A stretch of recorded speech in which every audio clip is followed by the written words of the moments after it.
assunto soja em destaque. É importante lembrar que temos visto os preços recuarem aqui no Brasil, já tem um acumulado bastante expressivo de queda, ficou muito mais evidente, principalmente na última semana, no mercado interno brasileiro. Em Chicago, a soja também recente, caiu bastante, vinha até alguma recuperação, sexta-feira, segunda-feira também, muito por questões ligadas à Europa e Rússia, evidentemente, mas o fato é que aqui no Brasil caiu muito mais os valores de negociação. Para falar a respeito deste assunto, nós vamos conversar agora ao vivo pela internet com o Rafael Mandarino, ele que é diretor-geral da G-Resource Brasil e participa conosco nesta terça-feira. Rafael, obrigado pela sua participação mais uma vez. Temos aqui uma receita, né, ou pelo menos vários elementos que mostram uma China que está sendo muito moderada, pelo menos até agora, nas aquisições de soja. Temos um produtor brasileiro que talvez não tenha aproveitado, não tem como não dizer isso, algumas janelas interessantes de comercialização que nós tivemos em alguns momentos agora nos meses anteriores. Ele não aproveitou este cenário. Temos aí algo entre 82 a 88 milhões de toneladas ainda a serem comercializadas e tudo isso pesando muito no preço da soja aqui no Brasil. Como é que este cenário agora acaba por impactar os negócios, uma vez que muitos produtores têm conta para pagar e vai ter que vender essa soja de alguma maneira? Rafael, boa tarde, seja bem-vindo. O que a gente entende é que, além de eu estar vendo um produtor pouco vendido, a conta chegou, né? 31 de março está aí, 30 de março, o produtor ele tem que pagar muito dos seus insumos e, obviamente, ele teve que vender. Quem aguardou até o momento vai acabar vendendo em preços descontados mesmo. É normal, diante de uma oferta tamanha, a G-Resource já vinha trazendo esse tipo de análise desde o ano passado, né? Eu acredito que as nossas vendas a gente tenha começado ali em meados de agosto do ano passado, alguns produtores até um pouco mais antecipados, tá? E naquele momento se falava, né, muita especulação em soja retornar a 200, né? Então, eu acho que a ideia do hedge é justamente tentar antecipar esse movimento, né? E a G-Resource está aqui para tentar ajudar. Agora, o momento atual, falando para frente, é um momento de cautela, é um momento de, obviamente, o produtor que tem que pagar a conta vai ter que vender mesmo, e a nossa sugestão é de que ele faça, como a gente chama, da mão para a boca mesmo, né, para conseguir realmente pagar essas contas, vai entregar um pouco mais de soja para conseguir finalizar isso, mas melhores águas, né, ou melhores ventos a gente enxerga para frente, à medida em que a gente se aproxima do relatório, né, do Prospective Plants lá, americano, de intenção de plantio, né, e isso vai dar também uma visão para a gente de como é que está essa relação, né, diária, né, quanto vai aumentar de milho, quanto aumenta de soja, se vai ficar estável ou não. A expectativa do mercado é talvez uma estabilidade levemente acima essa área de soja, a área de milho obviamente acima do ano passado, né, em detrimento de áreas de algodão, mas uma coisa que chama bastante atenção é o norte das planícies americanas. Com a chegada na nova temporada, ainda tem muita neve. E também um aperto das safras por lá existentes, tipo a de trigo. Por exemplo, eu tenho lavouras no Kansas lá de trigo com um indicador de boas excelentes em 19%, comparativamente com o ano passado em 32%.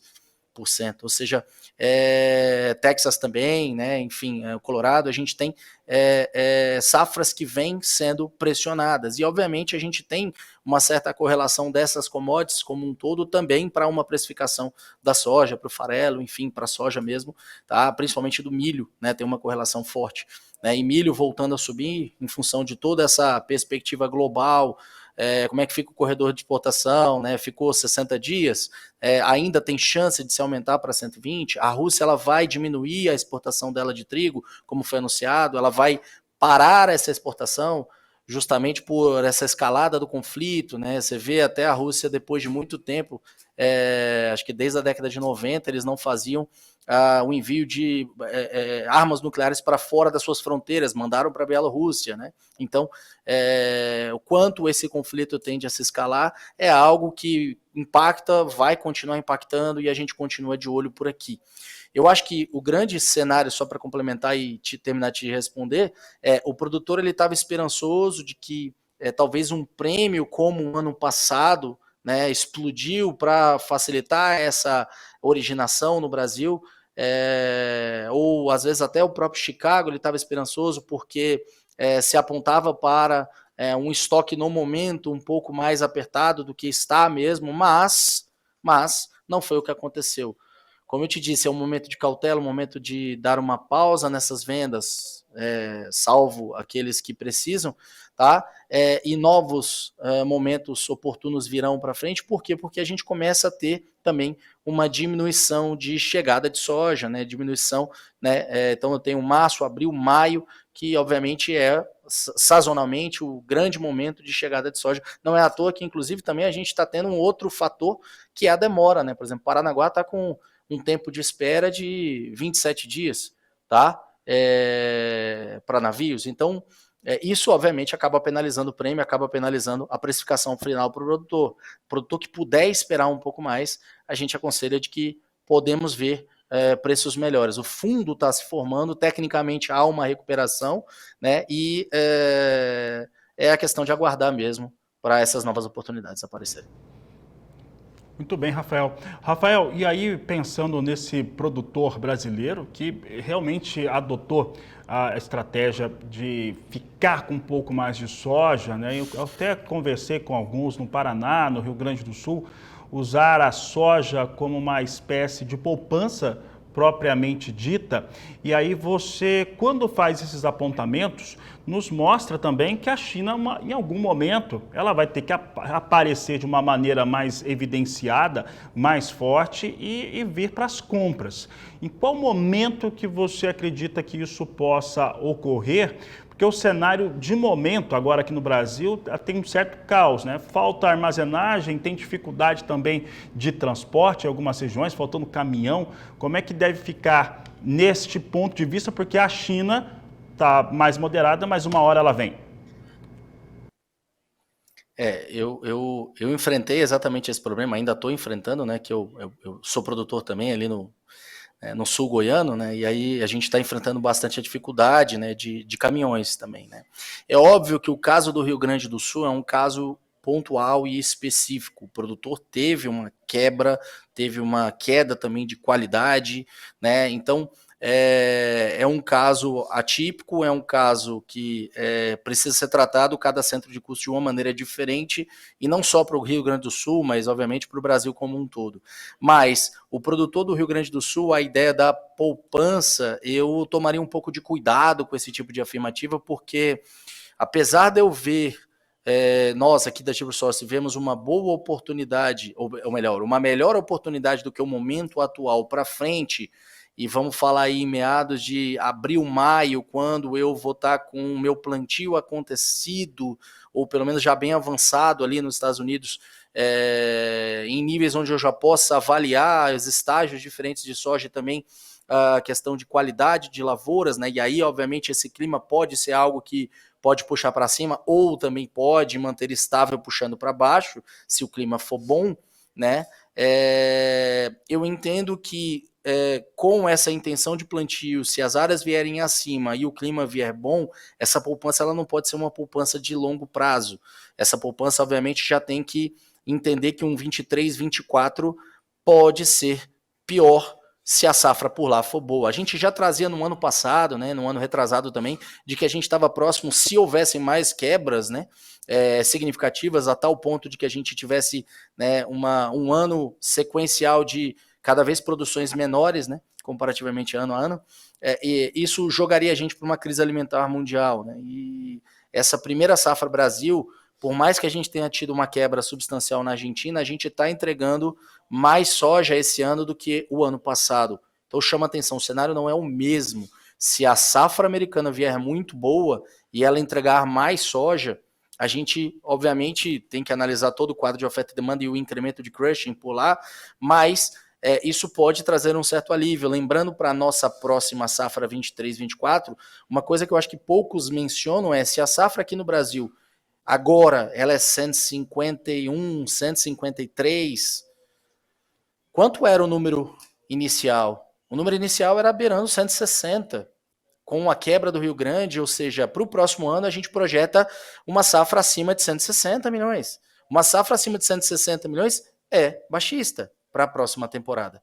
Consequentemente, essa soja 200, essa ideia que se vendeu aí no mercado nos últimos meses, em algumas regiões, por algumas empresas, enfim, eu chamo a atenção de que tem que ter cautela. E aí, o produtor, na verdade, tem que trabalhar com média. Os últimos 2 anos ele se capitalizou, os últimos 2 anos ele conseguiu fazer uma venda melhor, e agora, nessa temporada, seria a temporada de manutenção, né? A temporada de não ficar esperançoso em preços tão maiores diante da volatilidade do risco que está presente.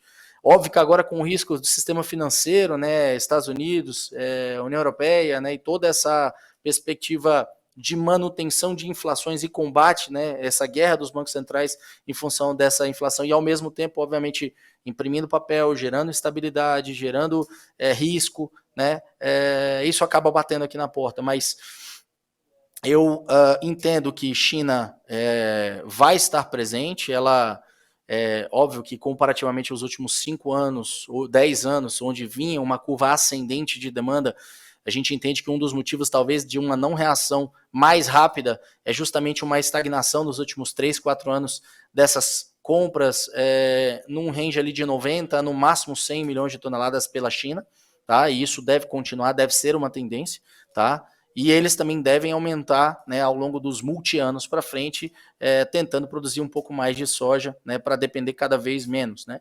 Mas eu não tiro o pé da agricultura, eu não vou sair da agricultura, eu entendo que o produtor ele tem que trabalhar com média, né, e essa média chama a atenção de que vai ter oportunidade para ele se defender para frente, mas eu não deixaria de aproveitar e remunerar rallies de alta, não.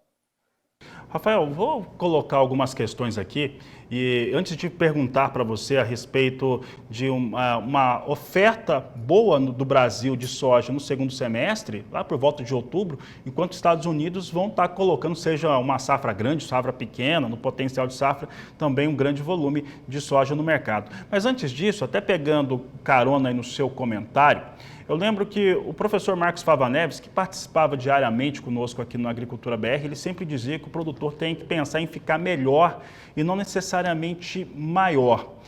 Agora há pouco, lá na redação do Canal do Boi, eu recebia um pecuarista tradicional aqui do Mato Grosso do Sul e ele falava que na região dele, áreas tradicionais de pecuária seguem sendo ocupadas pela cultura da soja e pelo milho, né, no estado.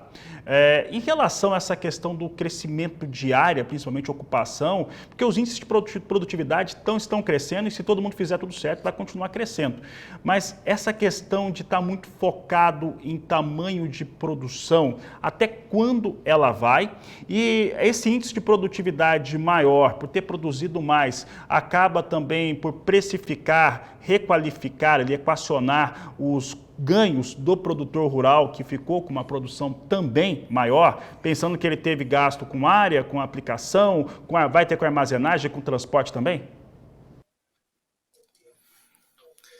Fabiano, quando eu estava estudando, né, estava na academia, e o professor Marcos, com certeza a gente, né, tem um grande respeito por ele e concordo em gênero e integral por tudo que ele falou. Com certeza ele não me conhece, mas eu o conheço.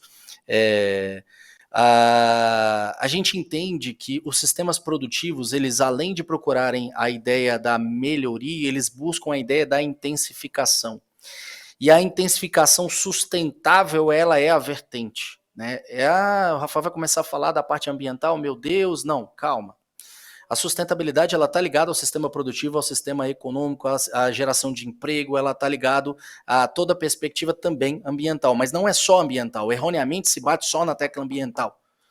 Então, a ideia de eu maximizar a minha produtividade, né, gerando um crescimento vertical, vamos falar, naquele mesmo local, né, e não um crescimento em área, né, expandindo cada vez mais, é a tendência, né, das cadeias produtivas e, obviamente, da soja, do milho. E a pecuária, ela tem essa tendência mesmo de cada vez ela ser intensificada, ou seja, aquela interiorização do Brasil, né, onde se fazia, né, uma abertura de área, jogar um pasto e eu tinha o famoso minerador de pasto, isso tende a cair por terra realmente, e esse produtor ele acaba se tornando ineficiente, né? Então, a ideia da intensificação ela faz total sentido a abrir espaço. Eu passei no ano passado, né, na virada para o início desse ano, pelo Mato Grosso do Sul, e realmente me surpreendi com tanta área que tradicionalmente ao longo, né, das viagens que eu sempre faço para aquela região, por a família da minha esposa ali do Paraná, então a gente está sempre cortando essa estrada, muita área de pecuária mesmo virando para soja e para milho. Agora, isso não quer dizer que a gente não vai chegar a um fim. Lógico que sim, é óbvio que a gente vai ter que achar um equilíbrio, né? Mas tem muita área de pastagem degradada no Brasil. Você vê o próprio ministro da Agricultura falando de que está buscando China para investir no BNDES, para fomentar essa transição de áreas degradadas, né, de pastagem degradada para agricultura, e aí não falo só soja e milho, mas agricultura como um todo, né? Então, é totalmente cinético, tirando qualquer ideologia política aqui do processo, de que a gente tenha, sim, a intensificação dessas áreas que estão num processo de degradação, tá? Agora, o produtor ele tem que entender que a demanda mundial ela está crescente e novos usos virão. Né, você vê o próprio governo federal aqui falando de incremento da mistura do biodiesel, né, então soja faz total sentido, até 2025 vai ter uma demanda maior, né, doméstica. Não só isso, aquela demanda pelo diesel renovável americano vai jogar uma demanda adicional até 2026, 2027 de pelo menos 10 milhões de hectares lá nos Estados Unidos, ou seja, eles não têm essa área para crescimento, ou seja, vão demandar soja brasileira. A gente viu compras americanas aqui de soja, né, no final de semana passada para o início dessa semana, né, justamente pela diferença de preço do basis, né, estava muito mais barato comprar aqui, né, e ele guardar a soja dele, né, e vender num momento mais oportuno. Então foram feitas algumas compras e isso é uma tendência. A tendência é de que o Brasil assuma uma posição cada vez maior de posicionamento de comercialização à medida que os Estados Unidos vêm ao longo dos anos domesticando a sua produção. Essa domesticação de produção americana também é algo cinético com fomento à própria agroindústria deles, né? Então, isso vai continuar acontecendo e o nosso lado também, o nosso dever de casa é fazer esse fomento cada vez melhor aqui para as agroindústrias, né? Tirando de novo a ideologia política, eu acho errado quando um governante fala de que ele vai tirar ou vai diminuir o crédito, vai diminuir a aceleração do agronegócio. Ao contrário, o nosso agronegócio ele tem que ser tratado independente do presidente, né, com todo o carinho possível, né, e realmente olhando para esses nossos heróis, né, que acordam cedo, dormem tarde, estão enfrentando chuva, sol, calor, poeira, né, e entregando, né, cada vez produtividades melhores e produções melhores. Você vê o caso do Rio Grande, tira o meu chapéu, produtor resiliente, vai continuar, né, resiliente aí de gerações em gerações. Rafael, agora rapidamente para encerrarmos, vamos pensar o seguinte, né? Nós temos ainda um grande volume de soja para comercializar, esse volume vai entrar no segundo semestre, tá? E nós podemos ver outubro com com soja brasileira ainda em quantidade considerável para comercialização, e independente dos Estados Unidos atingirem um potencial de safra, que pode chegar ali uns 122 milhões de toneladas, espero que menos, mas chegando ali, essas duas produções sendo comercializadas juntas. O que isso vai causar, no seu entendimento, no mercado, se vier a ocorrer de fato? Tudo vai indicando que sim. A gente, obviamente, não está tendo um dólar ajudando, né, o DXY frente aos seus pares, né, ou seja, o indicador lá de medição do dólar americano frente aos seus pares de outras moedas, vem caindo, né, essa manhã estava caindo, não é à toa que o dólar chegou a dar uma recuada aqui, mas à medida em que a gente veja uma possibilidade de uma estabilização dessa incerteza, né, bancária americana, né, e obviamente voltar a se acreditar no dólar e o próprio dólar ganhar força, isso mantendo prêmios aqui um tanto quanto mais baixos, mantendo esta estimativa, né, e obviamente a gente confirmando esses números 150 acima no Brasil, com um dólar um pouco mais caro, a gente favorece essa exportação. Então chama a atenção de que há uma expectativa de manutenção de soja, né, em grandes quantidades até outubro, novembro, sim. Se o produtor aqui cobrir a sua conta, né, e vai esperar até esse momento, né, já que a comercialização está tanto quanto mais lenta, mas eu acho que num aperto do quadro de oferta e demanda americano, no momento em que eu vou começar a plantar essa soja americana, a gente deve ter uma boa oportunidade em Chicago. Pode ser que até aquele momento a gente também tenha uma melhoria de um câmbio, pode ser, tá? Então o dólar ficar um pouco mais caro aqui. Isso vai favorecer a precificação final comparativamente com o dia de hoje, né? E você já vê Chicago dando uma reagida também para tentar precificar uma parte desse relatório de intenção de plantios, como você falou, 122, 125, a gente aqui brasileiro, né, usando nosso nacionalismo, espera que seja menos, né, para melhorar a precificação e nossos produtores consigam vender em médias superiores, mas essa definição ela vai ajudar também a gente conseguir entender qual vai ser o melhor momento dessa nova comercialização para ela acontecer, e aí chama a atenção de que o produtor ele pode dar um avanço um tanto quanto mais substancial, não esperando este momento de outubro, novembro, porque se ele não tomar essa decisão, às vezes o vizinho vai tomar, e obviamente o somatório desses muitos vizinhos, né, vai fazer com que esse mercado também estremeça mais uma vez e a gente venha a perder uma oportunidade. Então, de novo, eu chamo a atenção para esse termo. Eu não deixaria de remunerar ralis de alta de preços nos diferentes bases no Brasil. Tá? Nesse momento, eu acho que tem que ser feito sim buscando média de venda, ainda mais nesse curto período de tempo. Você lembra que eu comecei falando para vocês de que a gente começou a comercializar no ano passado.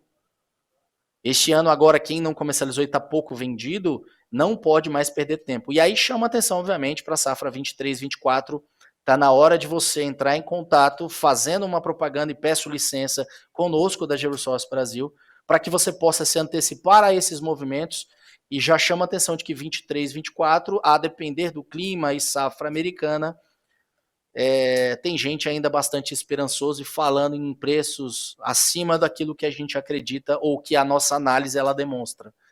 Vem para cá e vamos conversar.